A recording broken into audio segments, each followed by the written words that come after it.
അടുത്തത് നമ്മൾ സംസാരിക്കുന്നത് പെട്ടേൽ ശ്രീ വിജയകുമാർ സാറാണ്. അദ്ദേഹം നമ്മുടെ യജ്ഞ പൗരാണികനാണ്. അദ്ദേഹത്തിൽ ഞാൻ കണ്ടിട്ടുള്ള ഒരു പ്രത്യേകതയും അത്ഭുതവും, ഇവിടെ നടക്കുന്ന പരിപാടികൾ എപ്പോഴാണോ രാവിലെ ആരംഭിക്കുന്നത് അത് മുതൽ എപ്പോഴാണോ അവസാനിക്കുന്നത് അതുവരെ എല്ലാ കാര്യങ്ങളിലും, ഇവിടെ കലാസന്ധ്യ രാത്രി 1 മണിക്കാണ് കഴിയുന്നത്, ആ സമയം വരെ അദ്ദേഹം ഇന്നലെ പറഞ്ഞത് തുടക്കത്തിലൊരു ഭക്തിഗാനവും സമാപനം ഏറ്റവും അവസാന ഭക്തിഗാനം ഞാൻ പാടാം. അപ്പോൾ അത് കഴിയുന്നത് തന്നെ പൂർണ്ണമായിട്ടും നിന്ന് അത് പങ്കെടുത്തുകൊണ്ടും രാവിലെ നിർമ്മാല്യ സമയത്ത്, ഇപ്പോൾ അദ്ദേഹത്തിൻ്റെ പ്രായവും ആരോഗ്യസ്ഥിതിയൊക്കെ വെച്ചിട്ട് വരുന്ന രീതിയല്ല, പക്ഷേ രാവിലെ നിർമ്മാല്യം മുതൽ അത് കഴിഞ്ഞാൽ ഇവിടുത്തെ നവാഹയജ്ഞം കഴിഞ്ഞാൽ നേരെ ഭജനയ്ക്ക് വന്നിരിക്കും, ഭജനയ്ക്കും ആരാധനയും അതിലും പങ്കെടുക്കും. അങ്ങനെ ഇവിടെ എന്തെല്ലാം തുടക്കം മുതൽ ഒരു ദിവസം ആരംഭിക്കുന്നത് മുതൽ അവസാനിക്കുന്നതിൽ എന്തെല്ലാം കാര്യക്രമങ്ങളുണ്ടോ അതിലെല്ലാം തന്നെ പൂർണ്ണമായിട്ടും പങ്കെടുത്തിട്ടുള്ള അദ്ദേഹത്തെ 2 വാക്ക് സംസാരിക്കുന്നതിനായിട്ട് ആദരപൂർവ്വം ക്ഷണിക്കുന്നു. ജയ് സാർ.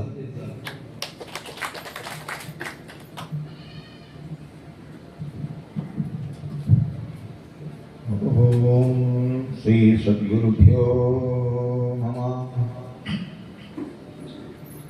ചെങ്കട്ടുകോണം ആശ്രമമായിട്ടുള്ള ബന്ധം ആണ് എന്നെയും ഈ വേദിയിൽ നിർത്തിയിരിക്കുന്നത്. എൻ്റെ അച്ഛൻ ഗുരുപാദരുടെ ഒരു ശിഷ്യനായിരുന്നു. സത്യാനന്ദ സരസ്വതി സ്വാമിയോടൊപ്പം തന്നെ ആദ്യകാലത്തെ ശിഷ്യന്മാരിൽ 4 പേരിൽ ഒരാൾ എൻ്റെ പിതാവായിരുന്നു. വീട്ടിൽ പൗർണമി ദിവസങ്ങളിൽ രാമായണം വായിക്കും, സമ്പൂർണ്ണമായിട്ട് വായിക്കും.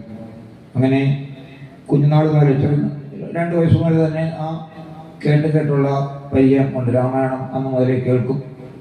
6ാമത്തെ വയസ്സിലാണ് ആദ്യമായിട്ട് അച്ഛനോടൊപ്പം അന്നത്തെ സ്വാമിയാർ മഠത്തിൽ എത്തുന്നത്. അങ്ങനെ ഗുരുപാദരെ കാണുകയും എന്നെ അവിടെ ഏറ്റവും ആകർഷിച്ച കാര്യങ്ങൾ എന്ന് പറയുന്നത് അവിടുത്തെ ആരാധന. ഗുരുപാദരുടെ ആരാധനയും കണ്ടിട്ടുണ്ട്, സത്യാനന്ദ സരസ്വതിയുടെ ആരാധനയും കണ്ടിട്ടുണ്ട്.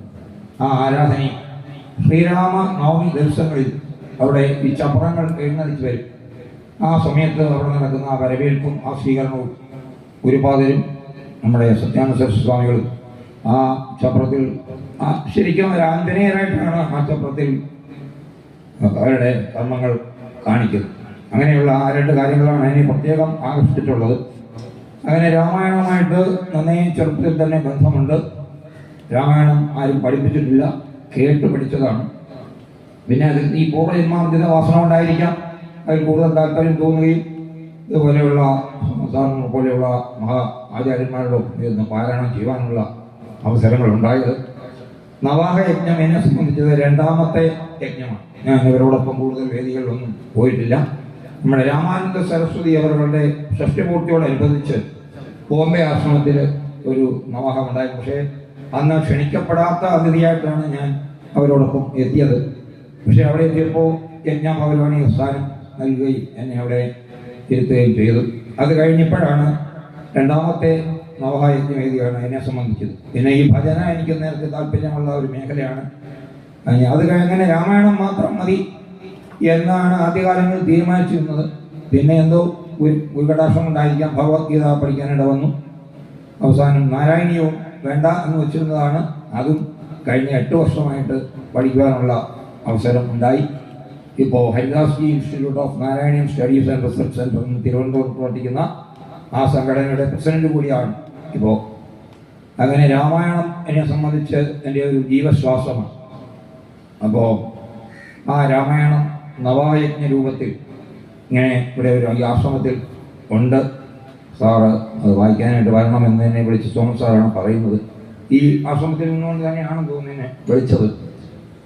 എന്തായാലും ആ ക്ഷണം സന്തോഷപൂർവ്വം സ്വീകരിക്കുകയും ഇവിടെ വരുവാനും നിങ്ങളോടൊത്ത് കഴിഞ്ഞ 9 ദിവസം വളരെ സന്തോഷകരമായി ഈ പറഞ്ഞതുപോലെ രാവിലെ മിക്ക ദിവസവും 1-2 ദിവസം ഒഴിച്ച് ബാക്കി എല്ലാ ദിവസവും നട തുറക്കുന്ന സമയത്ത് തന്നെ അവിടെ എത്തുകയും ഇവിടെ എപ്പോഴാണോ പരിപാടികൾ സമാപിക്കുന്നത് അതുവരെ എല്ലാ പരിപാടിയും എനിക്ക് ക്ഷീണമെന്ന് പറയുന്നത് എന്തോ ഗുരുകടാക്ഷം കൊണ്ടായിരിക്കാം, വലുതായിട്ട് ഇതുവരെ ബാധിച്ചിട്ടില്ല.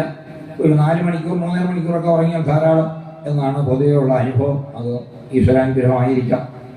പിന്നെ ഭക്തിഗാനങ്ങൾ പാടാറുണ്ട്, അല്ലാതെ ഗാനങ്ങൾ പാടാറുണ്ട്.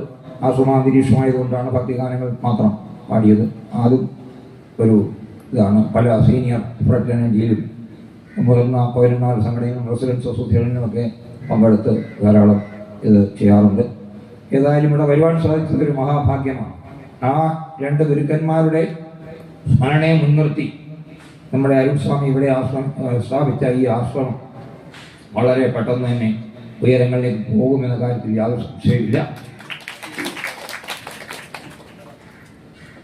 അത് കൂടുതൽ ഉയരത്തിലേക്ക് എത്തിച്ചേരട്ടെ എന്ന് ആ ഗുരുക്കന്മാരുടെ നാമധേയത്തിൽ പ്രാർത്ഥിച്ചുകൊണ്ട് ഞാൻ എൻ്റെ വാക്കുകൾ നിർത്തുന്നു. മറ്റ് ആചാര്യന്മാർ പറഞ്ഞ എല്ലാ കാര്യങ്ങളും നിങ്ങളെല്ലാം ശ്രദ്ധിക്കണം എന്ന് മാത്രം ഓർമ്മിപ്പിച്ചുകൊണ്ട് എല്ലാവർക്കും എല്ലാ അനുഗ്രഹങ്ങളും ജഗദീശ്വരൻ പ്രദാനം ചെയ്യട്ടെ എന്ന് പ്രാർത്ഥിച്ചുകൊണ്ട് നിർത്തുന്നു. ജയ് സീതാറാം.